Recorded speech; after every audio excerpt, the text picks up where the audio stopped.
Bienvenidos a este especial de France 24 en español, donde analizaremos el primer año de gobierno de Luiz Inácio Lula da Silva en Brasil. Este primer aniversario se cumplirá el próximo 1 de enero y Martín Gribo nos trae todos los detalles. Bienvenido, Martín. Hola, Fran, ¿cómo estás? Bien, Martín, ¿y tú? Muy bien, muchas gracias. Empecemos entonces. ¿Qué Brasil encontró Lula da Silva al llegar a la presidencia el 1 de enero de 2023? Sin duda, un país altamente dividido, esto tras los 4 años de gobierno de Jair Bolsonaro, que instaló políticas de derecha, de construir y deshacer muchas cosas. Esas fueron las palabras de Bolsonaro al llegar al poder y en referencia a su intención de suprimir los legados de los gobiernos anteriores de Lula da Silva y Dilma Rousseff con perfiles de izquierda. Pero la añoranza por los tiempos de bonanza de sus primeros 2 mandatos hizo que Luiz Inácio Lula da Silva se impusiera en las urnas por una mínima diferencia, bajo la promesa de hacer a Brasil feliz de nuevo. Una buena parte de la ciudadanía brasilera se alineó a la figura de Bolsonaro y la división con los seguidores de Lula fue notable, Fran.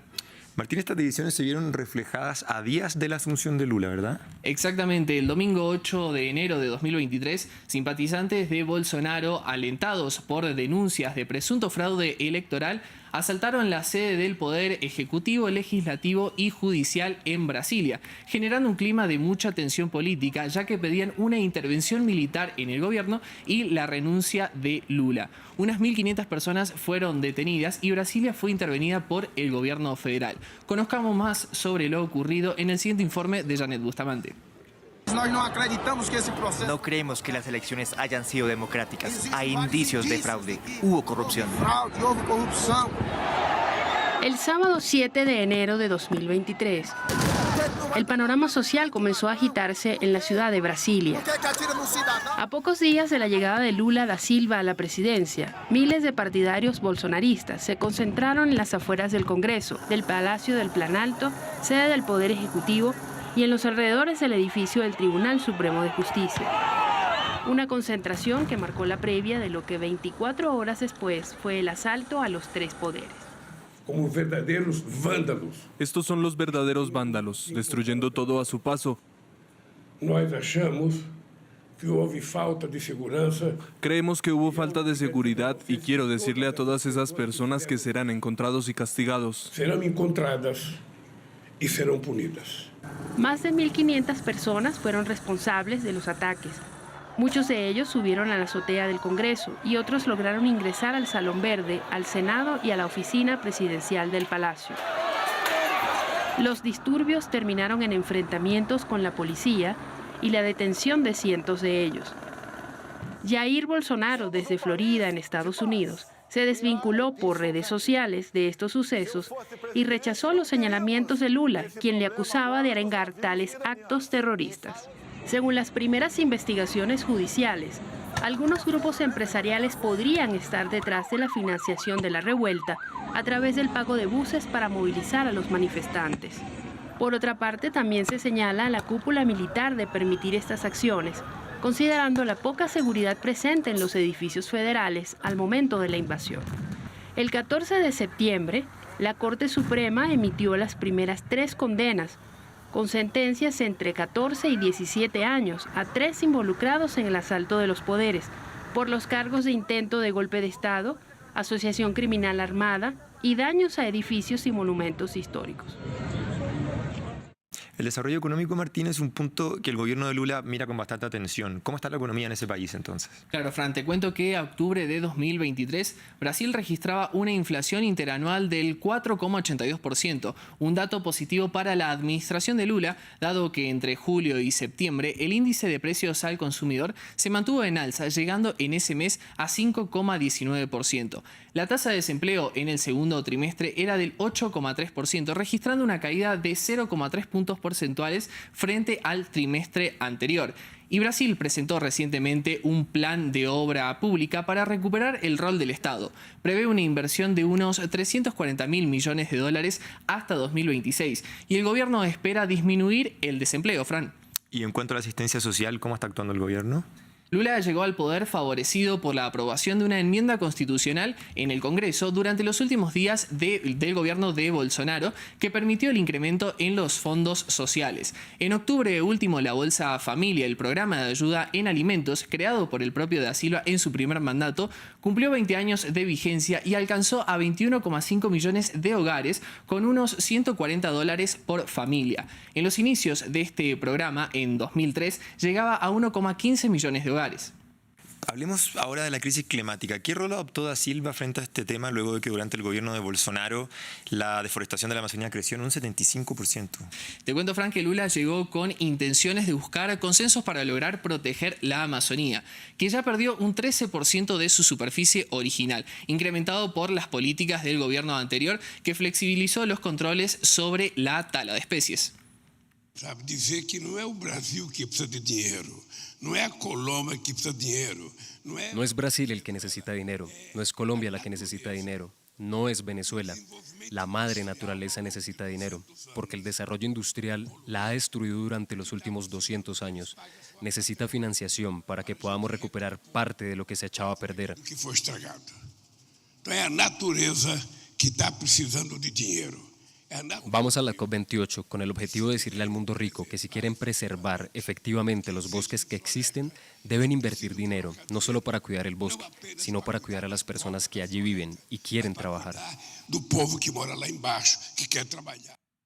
Pareciera que poco a poco Brasil se encamina en lograr resultados favorables. Según el Ministerio de Medio Ambiente, de julio de 2022 a julio de 2023, la deforestación en la Amazonía se redujo un 22%, siendo los mejores resultados desde 2019. La etapa más crítica fue entre 2020 y 2021, con más de 13.000 kilómetros cuadrados afectados, Fran.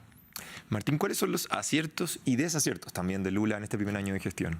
Que Brasil ocupe nuevamente lugares importantes en el escenario internacional es claramente un gran acierto para este primer año de gobierno de Lula, que llegó con un discurso fuerte para que el mundo volviera a hablar de Brasil. Sin embargo, el incremento en el gasto público podría ser un punto poco favorable en este primer año. Para eso analizamos junto a Gustavo Segre, nuestro invitado especial. Lula ha conseguido una base aliada interesante para aprobar sus propuestas estructurales, sobre todo, me refiero a la reforma tributaria, a algunas cuestiones vinculadas con el STF, el Supremo Tribunal Federal, que él colocó ya dos ministros, un ministro ya aprobado, el otro ha sido sugerido, todavía no ha sido aprobado.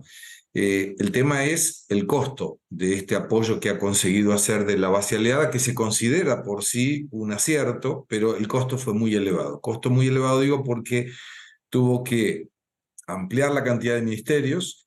En este momento están en 38 y existe la posibilidad de desdoblar el Ministerio de Justicia, con lo cual tendría un 39º ministerio con más costo público, más empleados y demás. Y ha tenido que repartir recursos, muchos recursos, a través de lo que se conocen como enmendas, o sea, es dinero, recursos que va a los distintos diputados y senadores para que ellos los envíen a sus respectivos lugares de origen. Martín, ¿cuál fue la estrategia de Lula da Silva para lograr gobernabilidad ante una derecha tan fuerte? Lula es una figura de izquierda reconocida mundialmente, pero debido a las alianzas que tuvo que encarar en este 2023, tal como nos explicó nuestro invitado, desde algunos espacios dicen que Brasil está ante una izquierda light o moderada. Incluso se habla de un desplazamiento tanto de la izquierda como de la derecha hacia el centro como un punto medio. Para hablar sobre este tema previamente nos comunicamos con Gisela Pereira Doval, ella es analista internacional y esto nos explica. Yo no sé si hablar de una izquierda light, sí de un fortalecimiento del centro y que la izquierda de Lula se corra hacia el centro justamente para lograr gobernabilidad. Lo que sí es muy notable en Brasil es el fortalecimiento de la derecha y de la derecha radical, sobre todo. De hecho, vimos cómo para que Lula pueda ganar estas elecciones hizo alianzas con el PSDB y el PMDB, que son los partidos políticos de centro derecha más importantes de Brasil, lo que nos habla de una especie de polarización, digamos, de un corrimiento hacia la izquierda de los partidos de derecha tradicional y un corrimiento hacia la derecha de la derecha más radicalizada. Hablemos ahora, Martín, de la relación que tiene Lula con el mundo y Latinoamérica. Exactamente. Bueno, Fran, te cuento que Lula llegó con intenciones de reinstalar el concepto de la sudamericanización, con una agenda que contiene temáticas y vínculos priorizados en lo discursivo para luego intentar ponerlo en acciones, según el análisis de nuestra invitada. Este primer año del gobierno de Lula ha priorizado sus vínculos con Sudamérica, con la región inmediata, es decir, trayendo de nuevo la sudamericanización que ya arranca con Fernando Enrique Cardoso y que había estado un poco en entredicho durante el gobierno de Bolsonaro. Y también me parece importante tener en cuenta no solamente los vínculos, sino la agenda que establece.